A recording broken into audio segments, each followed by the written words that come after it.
റോമ 8:9. ദൈവത്തിന്റെ ആത്മാവ് യഥാർത്ഥമായി നിങ്ങളിൽ വസിക്കുന്നെങ്കിൽ നിങ്ങൾ ജഡികരല്ല, ആത്മീയരാണ്. അപ്പൊ ദൈവം രണ്ടായിട്ടാണ് ആൾക്കാരെ തിരിക്കേണ്ടത്. എന്താണ് ജഡികരും ആത്മീയരും? ജഡികരുടെ പ്രശ്നം എന്ന് വെച്ച് കഴിഞ്ഞാൽ ജഡികമായ കാര്യം നമ്മൾ ജഡികം എന്ന് പറഞ്ഞാൽ എന്താണ്?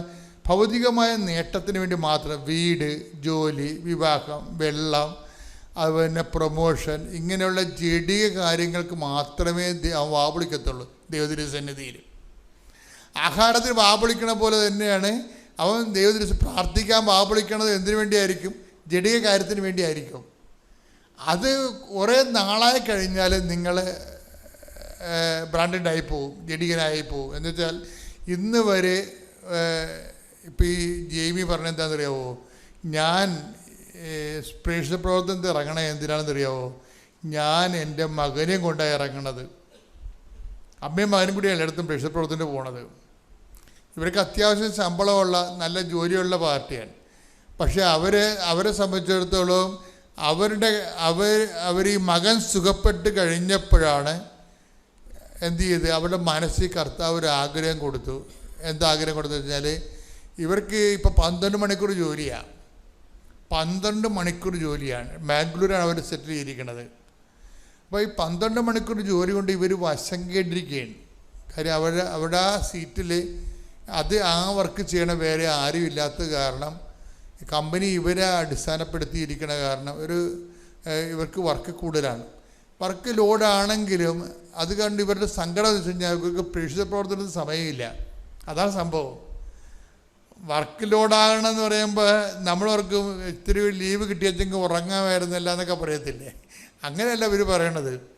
ഇവർ പറയണത് പ്രേക്ഷിത പ്രവർത്തനത്തിന് സമയം കിട്ടണില്ല എന്ന് പറയും. കർത്താവ്, എനിക്ക് പ്രേക്ഷിത പ്രവർത്തനത്തിന് സമയം കിട്ടില്ല.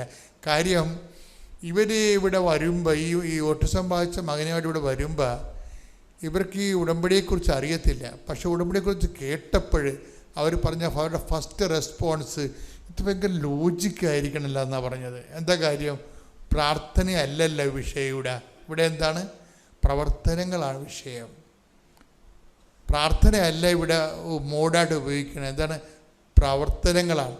അപ്പോൾ പ്രവർത്തനങ്ങൾക്ക് ഇവർക്ക് ഇൻട്രസ്റ്റ് ഉള്ള ആളാണ്. കാര്യം അത് നമുക്ക് കോൺക്രീറ്റായിട്ട് ദൈവത്തിൻ്റെ നമ്മളെ എപ്പോഴും പെട്ടെന്ന് നമ്മളെ ഐഡൻറ്റിഫൈ ചെയ്യാൻ പറ്റും. ദൈവത്തിന് നമ്മളെ ക്യാച്ച് ചെയ്യാൻ പറ്റും. എന്താണ്? നമ്മൾ നമ്മുടെ ജീവിതം തന്നെ പ്രവർത്തനങ്ങൾ കൊണ്ട് നമ്മൾ വിശ്വാസത്തെ നീതീകരിക്കുന്ന കാരണം ഭയങ്കര സ്പീഡാണ്.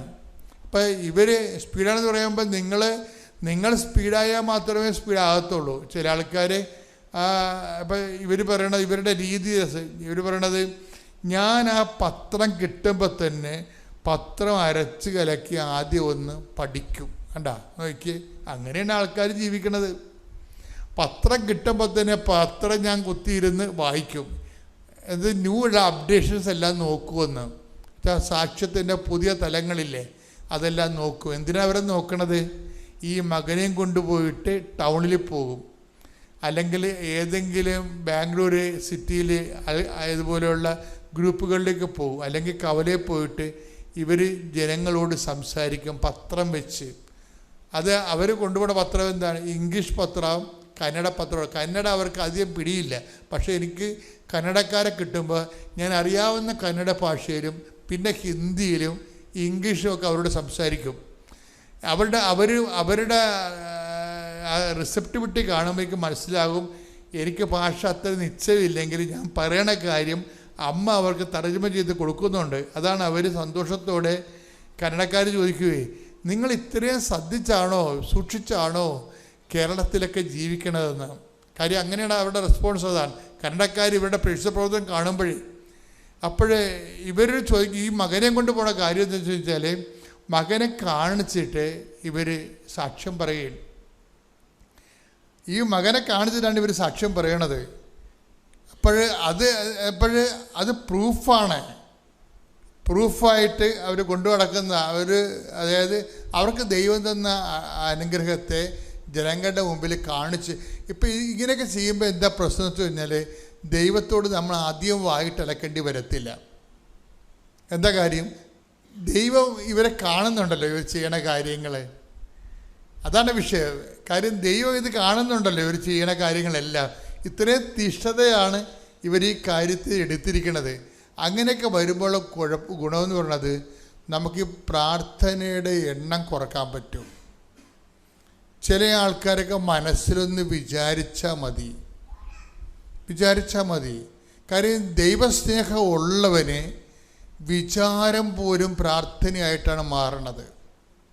ഇപ്പം നമ്മൾ ഒരു ടൈം കഴിഞ്ഞാൽ ദൈവ തിരുസന്നിധി നമ്മൾ നല്ല നമുക്ക് തള്ളിക്കളയാൻ പറ്റിയ ഒരാളായിട്ട് മാറണം. ഒരു ടൈം കഴിഞ്ഞാൽ ദൈവത്തിന് തള്ളിക്കളയാൻ പറ്റാത്ത ഒരാളായിട്ട്, അതായത് ഈ ജേമി അവസാനം പറയുന്നൊരു വാക്ക് ഞാനിവിടെ ചുവപ്പ് മഷി എഴുതി വെച്ചിട്ടുണ്ട്. എന്താ എഴുതിയിരിക്കണമെന്നറിയാമോ? ദൈവസന്നിധി കണ്ണുകൾ ഉയർത്തി നിൽക്കാൻ പറ്റാത്ത എന്തെങ്കിലും എന്നിലുണ്ടെങ്കിൽ അത് മാറ്റാൻ ഉടമ്പടി ജീവിതം എന്നെ സഹായിച്ചിട്ടുണ്ടെന്ന്. എന്നെ വർത്തമാനം പറയണേ? എന്താ പറഞ്ഞിരിക്കണേ അവർ? ദൈവസന്നിധിയിൽ കണ്ണുകൾ എന്ന് പറഞ്ഞ ദൈവസന്നിധിയിൽ കണ്ണുകൾ ഉയർത്തി നിൽക്കാൻ പറ്റാത്ത എന്തെങ്കിലും നമ്മിലുണ്ടെങ്കിൽ അത് മാറ്റാൻ ഉടമ്പടി ജീവിതം നമ്മെ സഹായിക്കും. അപ്പൊ ഇത്രയും സ്കാൻ ചെയ്തിട്ടാണ് അവരിതിനെ ഈ വിഷയം അവതരിപ്പിക്കുന്നത്. ഉടമ്പടി എന്താണ് അവർക്ക് നൽകിയതെന്ന് ചോദിച്ചാൽ അവർ പറയുന്ന ഒറ്റ വാക്ക് എന്താണ്? എനിക്ക് ദൈവ തിരുസന്നിധിയിലെ കണ്ണുകൾ ഉയർത്തി ധൈര്യത്തോടെ നിൽക്കാം. അതെന്നെ ധൈര്യത്തോടെ നിർത്തുന്നത് ആരാണ്? എൻ്റെ ഉടമ്പടി ജീവിതമാണ്. ദൈവ തിരുസന്നിധിയിൽ എനിക്ക് ധൈര്യമായിട്ട് ചോദിക്കാം. ദൈവം തരികയോ തരാതിരിക്കുകയോ അത് ദൈവത്തിൻ്റെ വിഷയമാണ്. അതിലെനിക്ക് പ്രശ്നമല്ല. പക്ഷേ എനിക്ക് ചോദിക്കാനുള്ള ഒരു ആംബിയർ ഉണ്ട്. എന്താ കാര്യം? ഞാൻ ദൈവ തിരുസന്നിധിയിൽ കണ്ണുകളെടുത്ത് നിൽക്കാനുള്ള ധൈര്യം എനിക്ക് തന്നത് ആരാണ്? എൻ്റെ ഉടമ്പടി ജീവിതമാണ്. അപ്പോൾ ഉടമ്പടി ജീവിതം എന്നാണ് അവർ പറയണത്.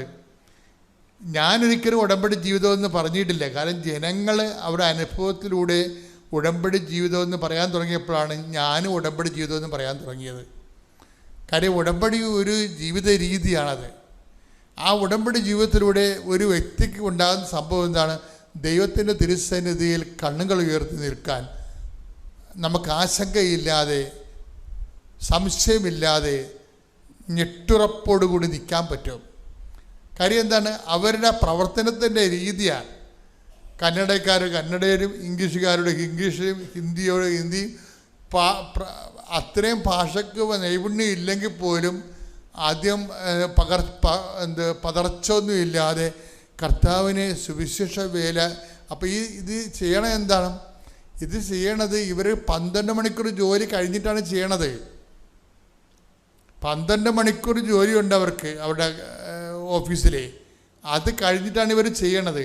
അപ്പോഴവരുടെ മനസ്സിൽ കർത്താവിനോട് ഒരു ചിന്ത വന്നതെന്ന് വെച്ച് കഴിഞ്ഞാൽ, എനിക്കിത് സമയം കിട്ടുകയാണെങ്കിൽ എനിക്ക് ടെൻഷൻ ഇല്ലാതെ ജോലി ചെയ്യാവില്ല. അതാണ് പിന്നീട് അവർ ഈശോയോട് പറയണ ഒരു കാര്യം. എനിക്കിത്തിരി സമയം, ഇപ്പോൾ 12 മണിക്കൂർ ജോലി ചെയ്യണ്ടേ. തന്നെയല്ല വേറെ പ്രശ്നമുണ്ട്. എന്താണ്? ഈ ഒക്കുലർ മയോപ്പതി എന്നും പറഞ്ഞ രോഗമുണ്ട്. കണ്ണിൻ്റെ മസിൽ കടിക്കും. അപ്പം അത് കണ്ണിന്, അതുകൊണ്ട് ഈ കമ്പ്യൂട്ടർ നോക്കി കുറച്ച് നേരം ഇരുന്ന് കഴിഞ്ഞാൽ തന്നെ കണ്ണൊക്കെ വല്ലാത്ത രീതിയിൽ കണ്ണ് നിറയാനും മസിൽ പിടിക്കാനൊക്കെ തുടങ്ങും. അപ്പോൾ മസിൽ വെട്ടിക്കയറ്റെന്നൊക്കെ നമ്മൾ പറയത്തില്ലേ, അപ്പോൾ കണ്ണിൻ്റെ മസിൽ പിടിക്കും. അപ്പോൾ ആ രോഗമുള്ള ആളാണ് ഈ 12 മണിക്കൂർ ജോലി ചെയ്യണത്. ഈ ജോലിയുടെ ഇടയ്ക്കാണ് ഈ സുവിശേഷ വേലയ്ക്ക് പോണത്. അപ്പോൾ ഈശോയോട് മനസ്സിലൊന്ന് വിചാരിക്കും, എന്താണ്, എനിക്ക് ഇത്തിരി സമയം കൂടി കിട്ടിയിരുന്നെങ്കിൽ എനിക്ക് കുറച്ചുകൂടി സമാധാനത്തിൽ പ്രേക്ഷിത വരെ ചെയ്യാൻ പറ്റുമല്ലോ എന്ന് അവർ മനസ്സിൽ വിചാരിച്ചതേ ഉള്ളൂ. അവർക്ക് പ്രൊമോഷൻ്റെ സമയമൊന്നും ആയിട്ടില്ല. നിയമപരമായിട്ട് അവർക്ക് പ്രൊമോഷന് 3 കൊല്ലം കൂടി വേണം. പക്ഷെ എന്തു ചെയ്ത്, ആ മനസ്സിൽ വിചാരിച്ച ആ ആഴ്ച തന്നെ ഈശോ അവർക്ക് പ്രൊമോഷനും ശമ്പളവും കൂട്ടുകയാണ്. ദൈവം ഇങ്ങനെ വളരെ ഇങ്ങനെ കണ്ണെ കാണാവുന്ന പോലെയാണ്. നമ്മൾ ഈ പാത്ത് കളിച്ചിട്ടാണ് കുഴപ്പം വന്നിരിക്കുന്നത്. നിങ്ങൾ നേരെ വെളിച്ചത്ത് വരണം ദൈവത്തിൻ്റെ മുമ്പിൽ. ദൈവത്തിന് മുമ്പിൽ വെളിച്ചത്ത് വന്നിട്ട് നിങ്ങളുടെ പ്രവർത്തനങ്ങൾ ദൈവം കാണട്ടെ. ദൈവം കണ്ട് ദൈവം മനസ്സിലാക്കണം. നിങ്ങളൊന്നും ഒളിച്ച് കളിക്കണില്ല. തൽക്കാലം ഇങ്ങനെ ഒരു കാര്യം കാണാൻ വേണ്ടി കുറച്ച് നാളത്തേക്കുള്ള ചുറ്റിക്കളിയല്ല എന്ന് ദൈവത്തിന് തോന്നണം. പല ആൾക്കാർക്ക് ഉടമ്പടി ചുറ്റിക്കളിയാണ്. എന്താണ്? ആ തൽക്കാലം ആ കാര്യം കണ്ട് കാണാൻ വേണ്ടിയുള്ള ഒരു പമ്മലും ഒരു തിരികത്തിക്കലും ഒരു ഓട്ടം പിടുത്തമൊക്കെ ഉള്ളൂ. ഇതൊക്കെ ദൈവത്തിന് അറിയാം. അങ്ങനെയുള്ള അഭ്യാസം ഇനി നടക്കത്തില്ല. എന്താ കാര്യം വെച്ചാൽ നിങ്ങൾക്ക് മുമ്പിൽ വന്ന ആൾക്കാർ, പുറകിൽ വന്ന ആൾക്കാർ ഒത്തിരി മുമ്പിലോട്ട് പോയി. അവരെന്താണ്? സത്യസന്ധമായ ഒരു വഴികൾ തിരഞ്ഞെടുത്തിട്ടാണ് ദൈവത്തിന് അവർ ബോധ്യപ്പെടുത്തി. അപ്പോൾ എന്താ പറ്റി? അവർ ടൈം ഷോർട്ട് ചെയ്ത് കൊടുക്കും. ഇപ്പം ഉടമ്പടിയുടെ രീതി എന്ന് തന്നെ എന്താണ്? സമയമായില്ലെന്ന് പറഞ്ഞാൽ ആകാത്ത സമയം ആക്കിയെടുക്കുന്നതിനാണ് അമ്മയുടെ കണ്ടന്റ് എന്ന് പറയുന്നത്. Marian content. ഉടമ്പടിയുടെ മരിയൻ കണ്ടന്റ് എന്താണ്? അവൻ പറയണ പോലെ ചെയ്യുക എന്ന് പറഞ്ഞ അവൻ പറയണ പോലെ ചെയ്യണ എന്തിനു വേണ്ടിയാണ്? ആകാത്ത സമയമാണ് വിഷയം. കൃപാസനത്തിൽ സമയഘടികാരം നെഞ്ചൽ ചാർത്ത് പ്രത്യക്ഷപ്പെടുമ്പോൾ സഞ്ചാരി മാതാവേ സമയത്തിൻ്റെ അധികാരി എന്ന് ജനങ്ങൾ പ്രാർത്ഥിക്കുമ്പോൾ അതിൻ്റെ പിന്നിലുള്ള അന്തസ്സത്ത എന്ന് പറഞ്ഞാൽ എന്താണ്? നിന്റെ സമയത്തിൻ്റെ മേലെ ഇടപെടാൻ മാതാവിന് ദൈവം മധ്യസ്ഥ അധികാരം കൊടുത്തിരിക്കുന്നു. കൈയടിച്ച് ശ്രദ്ധിക്കട്ടെ.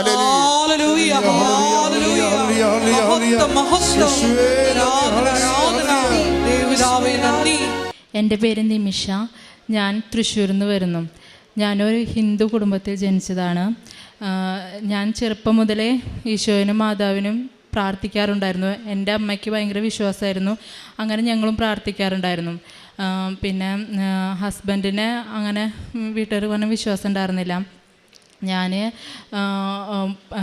രഹസ്യമായിട്ട് ഞാൻ പ്രാർത്ഥിക്കാറുണ്ടായിരുന്നു. അങ്ങനെ എനിക്ക് ഇവിടെ യൂട്യൂബിൽ ഞാൻ ഇവിടുത്തെ ഒരു സാക്ഷ്യം കാണാനായിട്ട് ഇടയായി.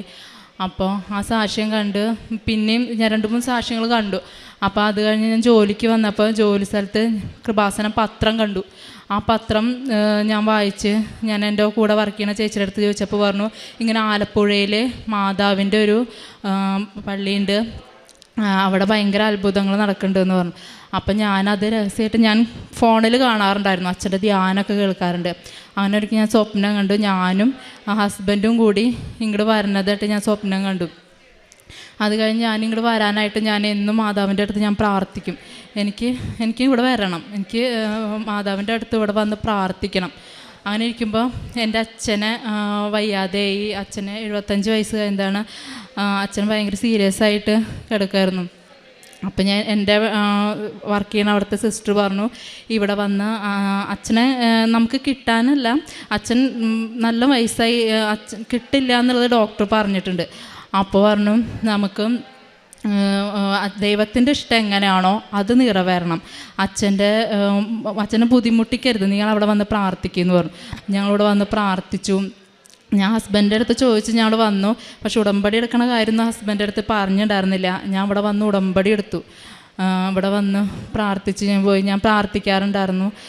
അങ്ങനെ ഒരാഴ്ച കഴിഞ്ഞപ്പം അച്ഛൻ മരിച്ചു. ഞാൻ സ്വപ്നം കണ്ടു 2 ദിവസം കഴിഞ്ഞപ്പോൾ. അച്ഛൻ്റെ കഴുത്തിൽ ഇങ്ങനെ കാശുരൂപം, മാതാവിൻ്റെ കാശുരൂപം. ഞാൻ ചോദിച്ചു, അച്ഛനത് എവിടെ നിന്ന് കിട്ടിയേ പറഞ്ഞു. അപ്പോൾ അച്ഛൻ പറഞ്ഞു, ഞാൻ ഇവിടെ കൃപാസനത്തിൽ വന്നിട്ടുണ്ടായിരുന്നു പറഞ്ഞു. അപ്പം ഞാൻ പറഞ്ഞു, ഞാനിനി എൻ്റെ ഭർത്താവിൻ്റെ വീട്ടുകാരെന്ന് വിശ്വസിക്കണു, അവരുടെ കൂടെ മാത്രം ഞാനിനി ഇവിടെ വരുള്ളൂ എന്ന് പറഞ്ഞു. ഞാൻ ഈ ഉടമ്പടി എടുത്ത കാരണം ഈ 3 മാസം ഞാൻ 5:30 ഞാൻ പ്രാർത്ഥിക്കാറുണ്ടായിരുന്നു.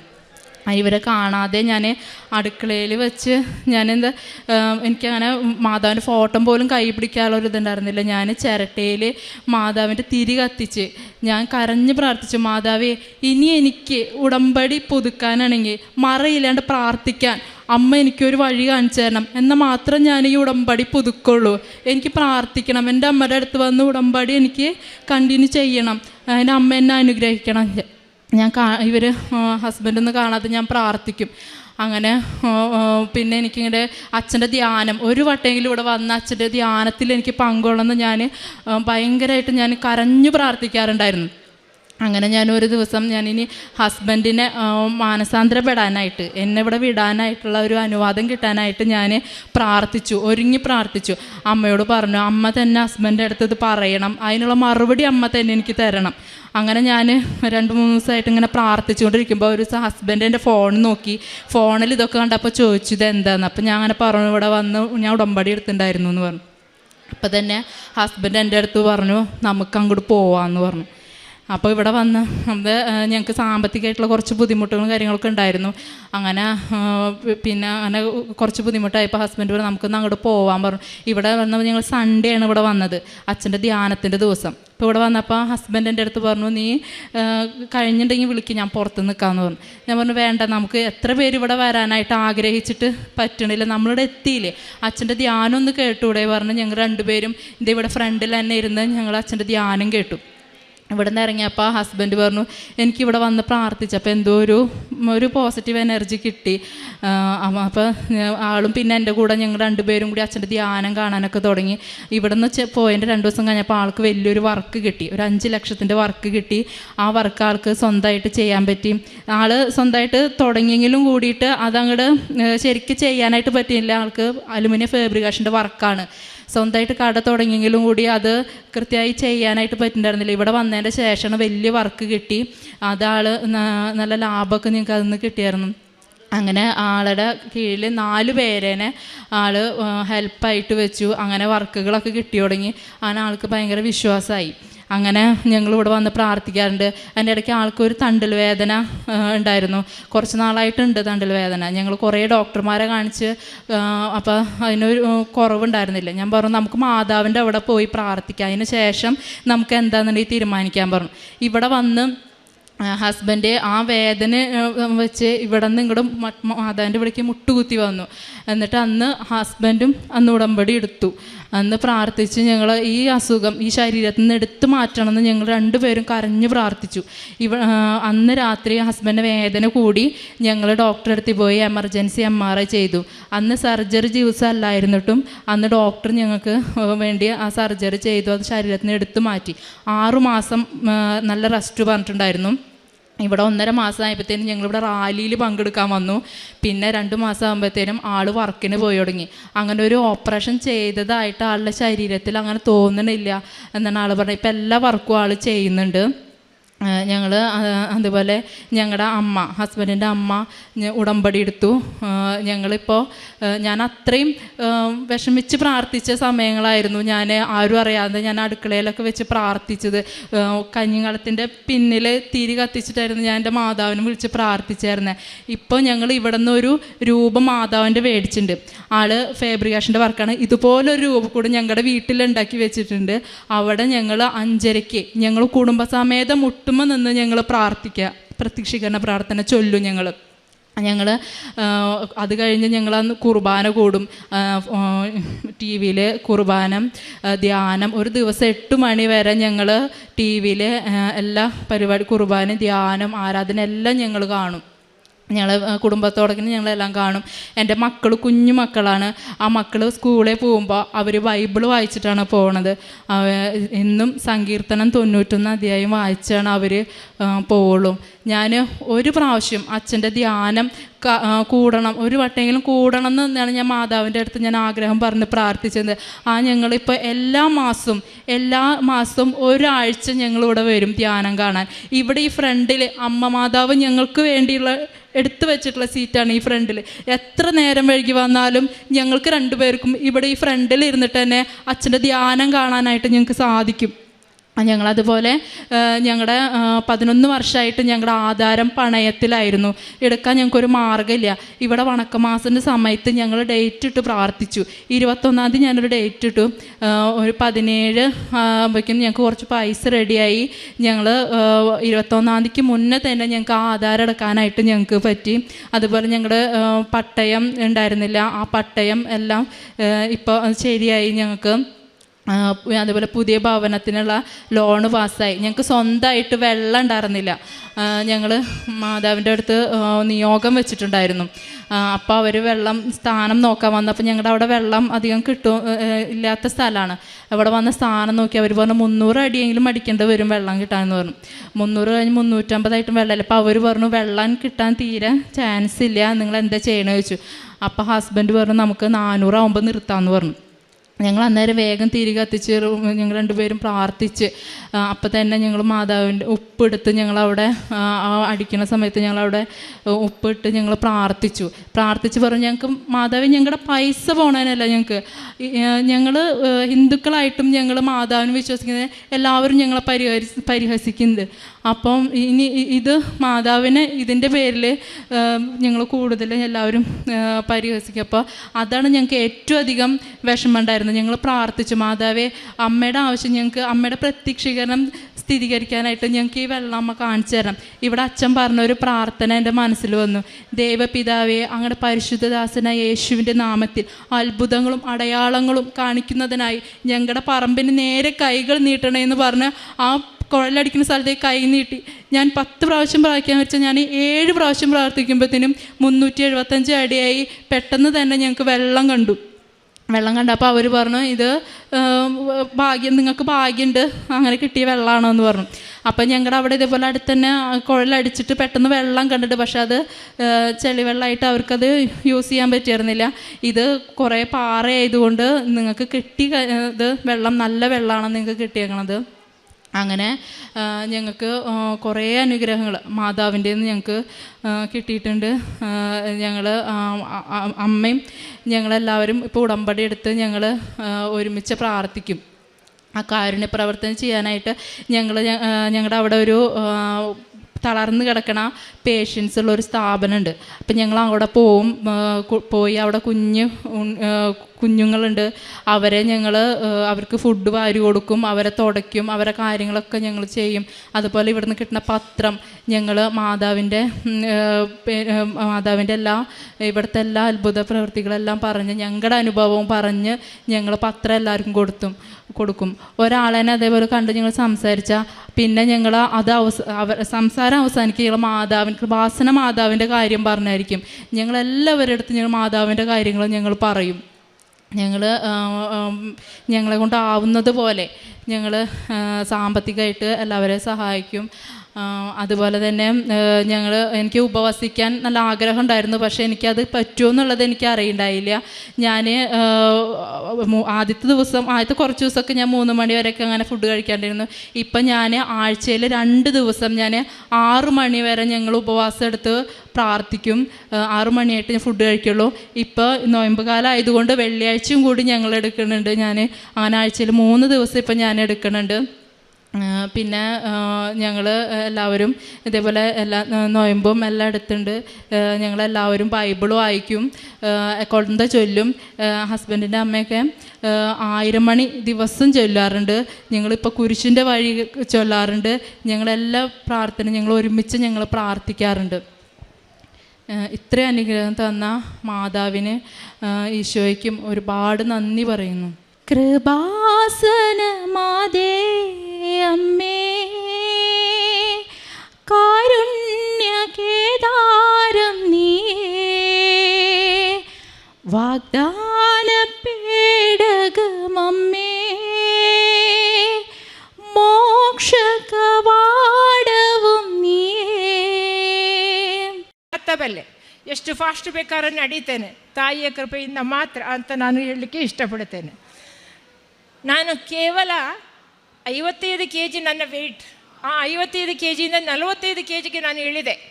ಎಲ್ಲರೂ ಗೇಲಿ ಮಾಡಲಿಕ್ಕೆ ಶುರು ಮಾಡಿದರು, ನಿನ್ನ ಅವತಾರ ನೋಡು ಅಂತ ಹೇಳಿಕೊಂಡು.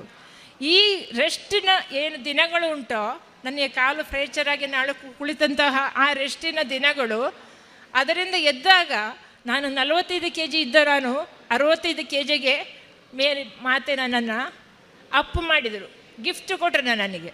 ಈಗ ಜನರಲ್ಲೂ ನೋಡಿಕೊಂಡು ಪರವಾಗಿಲ್ಲ, ಸುಧಾರಿಸ್ಕೊಂಡಿದ್ದಾರೆ, ಚೆನ್ನಾಗಿದ್ದಾರೆ, ಸ್ವಲ್ಪ ತೋರ ಆಗಿದೆಯಾ ಅಂತೇಳಿ ಖುಷಿ ಪಟ್ಟುಕೊಂಡು ಹೇಳ್ತಾರೆ. ಒಂದು ಡಿಮೆರಿಟ್ ಅಲ್ಲಿ ಬಂದಾಗ ಒಂದು ಗಿಫ್ಟ್ ತಾಯಿ ನನಗೆ ಕೊಟ್ಟರು. ಹಾಗಾಗಿ ನನ್ನ ಕಾಲಿನ ಫ್ರ್ಯಾಕ್ಚರ್ಗೆ ನಾನು ಇವತ್ತು ಖುಷಿ ಪಡ್ತೇನೆ. ಯಾವುದೇ ರೀತಿಯ ಬೇಸರ ನನಗೆ ಇಲ್ಲ ಅಂತ ಹೇಳಲಿಕ್ಕೆ ನಾನು ಸಂತೋಷ ಪಡ್ತೇನೆ. ಶಾಲೆಯಲ್ಲಿ ನನಗೆ ಎಚ್ಚಮಾದ ಕಾರಣ ನಾನಾ ರೀತಿಯ ಕೆಲಸಗಳಿವೆ. ಅಲ್ಲಲ್ಲಿ ಪೈಪುಗಳು ಕಟ್ಟಾಗೋದು, ತುಂಬ ಹಣದ ಖರ್ಚಿದೆ. ಆ ಹಣದ ಖರ್ಚಿಗೆಲ್ಲ ಸರ್ಕಾರದಿಂದ ಬರುವುದು ಕೆಲವು ಸಾವಿರಗಳು, ಅದು ಸಾಕಾಗುವುದಿಲ್ಲ. ಆದರೆ ನಾನಲ್ಲಿ 1-2 ವರ್ಷಗಳಿಂದ ನಾನು ಏನೆಲ್ಲ ಕೆಲಸ ಮಾಡಲಿಕ್ಕೆ ಹೊರಡುತ್ತೇನೋ ಅವಾಗೆಲ್ಲವೂ ಗೌರ್ಮೆಂಟಿನಿಂದ ಒಂದಲ್ಲ ಒಂದು ನನಗೆ ಹಣ ಸ್ಯಾಂಕ್ಷನ್ ಮಾಡುವುದರ ಮುಖಾಂತರವಾಗಿ ಹಣದ ಸಮಸ್ಯೆಯನ್ನು ಅಲ್ಲಿ ನನಗೆ ಪರಿಹಾರ ಮಾಡಿ ತಾಯಿ ಕೊಟ್ಟರು ಅಂತ ಹೇಳಲಿಕ್ಕೆ ನಾನು ಇಷ್ಟಪಡ್ತೇನೆ. ಬಹಳ ಕಷ್ಟ ಆಗ್ತಿತ್ತು. ಅಂದರೆ ನನಗೆ ಇರುವಂಥ ಸಂಬಳ, ಅದು ನಮ್ಮ ಖರ್ಚು ಮತ್ತು ಬಡವರ ಸೇವೆ ಏನುಂಟು ಅದು ಮತ್ತು ನಮ್ಮ ಶಾಲೆಯ ಖರ್ಚು ಎಲ್ಲವೂ ಆಗುವಾಗ ಮತ್ತೆ ನಮಗೆ ಉಳಿತಾಯ ಏನೂ ಇಲ್ಲದಂಥ ಪರಿಸ್ಥಿತಿ ಬರ್ತದೆ ಅಂತ ಹೇಳಿಕೊಂಡು ನನಗೆ ಯಾವಾಗಲೂ ನಮ್ಮ ಮನೆಯವರು ಹೇಳ್ತಾ ಇದ್ದರು. ಆದರೆ ನಾನು ಯಾವ ಕೆಲಸವನ್ನು ಪ್ರಾರಂಭ ಮಾಡುತ್ತೇನೋ ನನಗೆ ಗೊತ್ತಿಲ್ಲ, ಯಾವ ಉದ್ದೇಶನೂ ಇಲ್ಲ, ಹಣನೂ ಇಲ್ಲ, ಮೊದಲೇ ಮೀಸಲಾಗಿ ಇಟ್ಟಿಲ್ಲ. ಆದರೆ ಕೆಲಸ ಮಾಡಬೇಕಾದ ಪರಿಸ್ಥಿತಿ ಬರ್ತದೆ, ಮುಂದೆ ಹೋಗ್ತೇನೆ. ಮುಂದೆ ಹೋದಾಗೆ ಕೆಲಸ ಮಾಡಿಸಿದ ಹಾಗೆ ಆ ಕಡೆಯಿಂದ ಸ್ಯಾಂಕ್ಷನ್ ಆಗಿ ಬರ್ತದೆ. ಇದೊಂದು ತಾಯಿಯ ಭಯಂಕರವಾದ ಗಿಫ್ಟನ್ನು ನಾನು ಕಂಡುಕೊಂಡದ್ದು. ನನಗೆ ಯಾವಾಗ ಸಮಸ್ಯೆ ಬರ್ತದೋ ಸ್ಕೂಲಲ್ಲಿ, ಅವಾಗೆಲ್ಲ ದೇವರು ನನಗೆ ಹಣದ ರೂಪದಲ್ಲಿ ಸಾಕಷ್ಟು ನನಗೆ ಅನುಗ್ರಹವನ್ನು ತಂದು ಕೊಡ್ತಾ ಇದ್ದಾರೆ ಅಂತ ಹೇಳಲಿಕ್ಕೆ ನಾನು ಬಹಳ ಖುಷಿ ಪಡ್ತೇನೆ. ಹೀಗೆ ಶಾಲೆಯಲ್ಲಿ ಏನೇ ಮಕ್ಕಳಿಗೆ ರೋಗ ಬಂದರೂ ಫಸ್ಟಿಗೆ ನಾನು ಹಚ್ಚುವುದು ತೈಲಾಭಿಷೇಕ. ಅದರ ಮುಖಾಂತರವಾಗಿ ಅನೇಕ ಮಕ್ಕಳು ಗುಣ ಹೊಂದಿದ್ದಾರೆ. ಸಂತೋಷ ಪಡ್ತೇನೆ. ನಾನು ಮೇರಿ ಮಾತೆಗೆ ಯೇಸು ಸ್ವಾಮಿಯ ಕೃತಜ್ಞತೆಯನ್ನು ಸಲ್ಲಿಸ್ತೇನೆ. ನನ್ನ ಈ ಕಾಲು ಹೀಗೆ ಆದಾಗ ಆ ಮುಖಾಂತರವಾಗಿ ನಾನು ಸ್ಕೂಲಿಗೆ ಒತ್ತಿಕೊಂಡು ಹೋಗ್ತಾ ಇದ್ದಾಗ ನೆಗಾಡಿದವರು ಇರಬಹುದು, ಇದ್ದಾರೆ. ಆದರೆ ನಾನು ತಾಯಿಯಲ್ಲಿ ಹೇಳಿದೆ, ನಾನೇ ತೈಲ ಹಚ್ಚಿ ಗುಣಪಡಿಸಿದಂತಹ ವಿದ್ಯಾರ್ಥಿಗಳ ಮುಂದೆ ನಾನೇ ಡೊಂಕಿಕೊಂಡು ನಡೆಯುವಂಥ ಪರಿಸ್ಥಿತಿ ಬಂದಿದೆ. ತಾಯಿ ನೀನೇ ಕಾಪಾಡು ಅಂತ. ಆ ಮುಖಾಂತರವಾಗಿ ಬಹಳ ಬೇಗವಾಗಿ ತಾಯಿ ನನಗೆ ಗುಣವನ್ನು ಕೊಟ್ಟರು, ಗುಣಪಡಿಸಿಕೊಟ್ಟರು. ಅದಕ್ಕೆ ಮೇರಿ ಮಾತೆಗೂ ಯೇಸು ಸ್ವಾಮಿಗೂ ಸಾವಿರ ವಂದನೆಗಳನ್ನು ಸಲ್ಲಿಸ್ತೇನೆ. ಪ್ರೇಷಿತರ ಕೆಲಸ ಕಾರ್ಯಗಳು ಏನೆಂದರೆ, ನಾನು ಮಾಡುತ್ತಾ ಇದ್ದದ್ದು, ನಾನಿಲ್ಲಿ ಬಂದಾಗಲೆಲ್ಲ 5 ಕಟ್ಟು 6 ಕಟ್ಟು 8 ಕಟ್ಟು ಪತ್ರವನ್ನು ನಾನು ಇಲ್ಲಿಂದ ಹೊತ್ತುಕೊಂಡು ಹೋಗ್ತಾ ಇದ್ದೆ. ತುಂಬ ಭಾರ ಅನ್ನಿಸ್ತಿತ್ತು ಬ್ಯಾಗ್. ಆದರೂ ಕಷ್ಟಪಟ್ಟುಕೊಂಡು ನಾನು ತಗೊಂಡೋಗ್ತಾ ಇದ್ದೆ. ತಗೊಂಡೋಗಿ ಕೊಂಕಣಿ ಪತ್ರ, ಕನ್ನಡ ಪತ್ರ, ಮಲಯಾಳಂ ಪತ್ರ, ಜಾಸ್ತಿ ಕನ್ನಡವನ್ನು ತಗೊಂಡೋಗ್ತಾ ಇದ್ದೆ. ಸಾಕಷ್ಟು ಅನಿಸ್ಕೊಂಡಿದ್ದೇನೆ, ತೊಂದರೆ ಇಲ್ಲ, ನನಗೆ ಯಾವ ಬೇಸರವೂ ಇಲ್ಲ. ಆದರೂ ಅದನ್ನೆಲ್ಲ ತಗೊಂಡೋಗಿ ನಾನು ಅಲ್ಲಿರುವಂಥ ಜನರಿಗೆ ಕೊಡ್ತಾ ಇದ್ದೆ. ಮತ್ತು ನನ್ನ ಮಕ್ಕಳಿಗೆ ನಾನು ಸಾಧ್ಯವಾದಷ್ಟು, ಬಡ ಮಕ್ಕಳಿದ್ದಾರೆ, ತಂದೆ ಇಲ್ಲದ ಮಕ್ಕಳು, ತಾಯಿ ಇಲ್ಲದ ಮಕ್ಕಳಿದ್ದಾರೆ, ಅವರಿಗೆ ನಾನು ಸಹಾಯವನ್ನು ಮಾಡ್ತೇನೆ. ಯಾರಿಗೆ ಹುಷಾರಿಲ್ಲದೆ ಆಸ್ಪತ್ರೆಯಲ್ಲಿ ಇರುವಂತಹ ಸಂದರ್ಭದಲ್ಲಿ ಭೇಟಿ ಕೊಡ್ತೇನೆ.